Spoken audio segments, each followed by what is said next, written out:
where your idea for your business came from?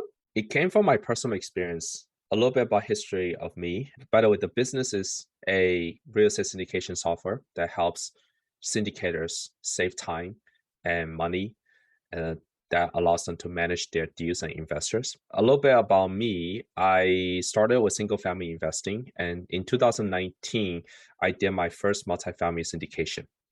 I raised about 3.5 million out of the $4.3 million.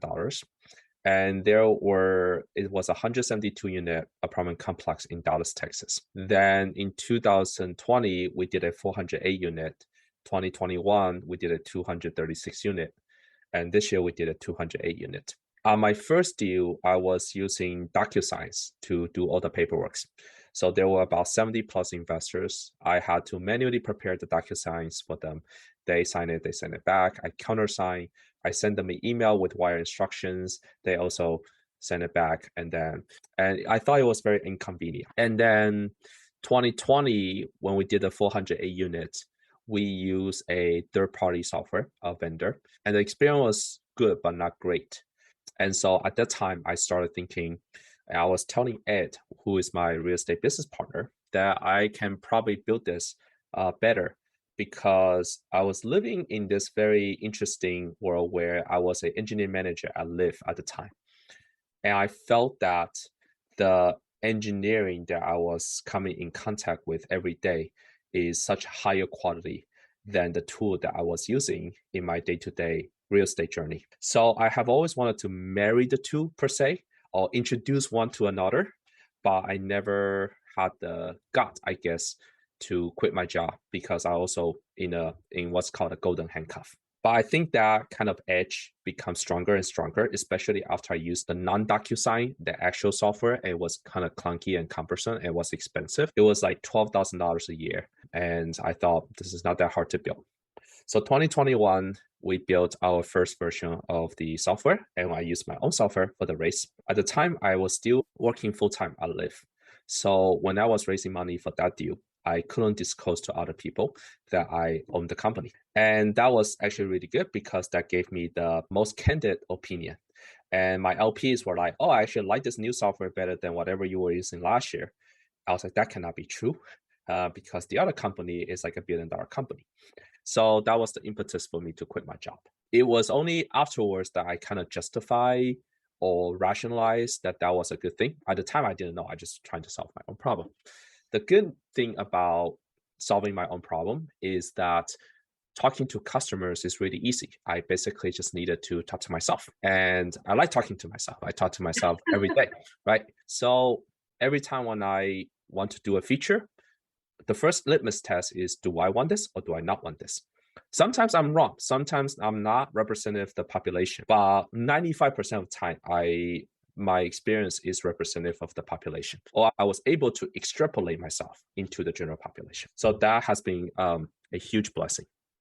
Wow, that was a great answer. So you basically created a company to solve your own problem, and also it solved a lot of other people's problem too, because they like the software better. And so the best litmus test is, if you look at the software today, Mm-hmm. I did ask myself that question. Will I use any software besides my own? And it turned out that I am a maniacally precise person. I'm very nitpicky when it comes to software. I'm probably my own software's worst critic. Everything is not good enough. The answer is, we just finished this huge race during this economic, looming recession. So it was not easy to raise. And the last thing I want is for the software to become an impediment. And I did ask myself, will I use anything else at this point? And the answer is, if I use anything else, I will probably write scathing customer complaints to that company, say, hey, go fix this. It just happened that I still do the same. It's just that to my own company to fix those things. That's great. Yeah, just wondering, how did you come up with the name of the company? Yeah, so the name of the company is called Cashflow Portal. I came out with the name in 2020, which is when I started the company. And yet a little bit kind of backdrop there. In early 2020, I actually wanted to invest in a company that did something similar. I ended up not investing, and that company kind of shut down like almost like a couple months after I didn't invest. So I start thinking, well, if I couldn't invest, I need to take this into my own hands, and I want to build something like this. So I start thinking about the name. There were maybe about 3 criteria in which about what the name should be. The first one is that it has to be short. Second, it has to be, I'm laughing because it's not short at the end. But anyway, it has to be short.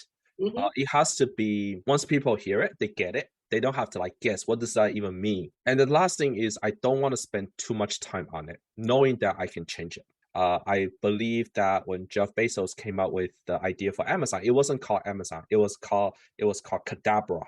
And then his lawyer was like, cadaver? That's not good. Let's change something. The other rule I made for myself is that it's okay to procrastinate. That's because I watched this TED video about so-and-so take forever to come up with the name, and that person didn't invest in the company. And then finally that company became like Warby Parker. It was a really nice story. And the idea is that it's okay to procrastinate. So it's always in the back of my head whenever, I'm going out for a walk or doing random activities. I do think about, oh, that's a cool name. And there are a bunch of random ideas. I even thought about naming it after my dog, like Silver. So the idea was like, oh, the gold is like shiny. We don't want something that's gold, shiny. We want something like Silver, which is like the second in line. And I'm okay being second in line. So I thought about that. And then I thought that was too cheesy. By the way, question about the name. What name would you have picked? How do you like the cash flow? What is your interpretation of cash flow? Okay, so personally, I love the name cash flow. Okay. Because somebody asked me how much money is enough to retire, and I said it's not about how much money I have, it's about the cash flow. And no, it's funny enough because people who want to be financially free, they care about the cash flow a lot. Obviously, I do care about equity. If I buy a property and then equity is built, it appreciates, all that stuff, and then it goes into your net worth. But I think cash flow is king, and that's mainly what I care about. So, and I feel that a lot of other people may feel that way as well. Got it. We should have used your answer. We'll cut that in. Sounds good. Yeah, I that's a great answer. Yeah, good. Glad to know. Yes, cash flow is king. Equity is queen though.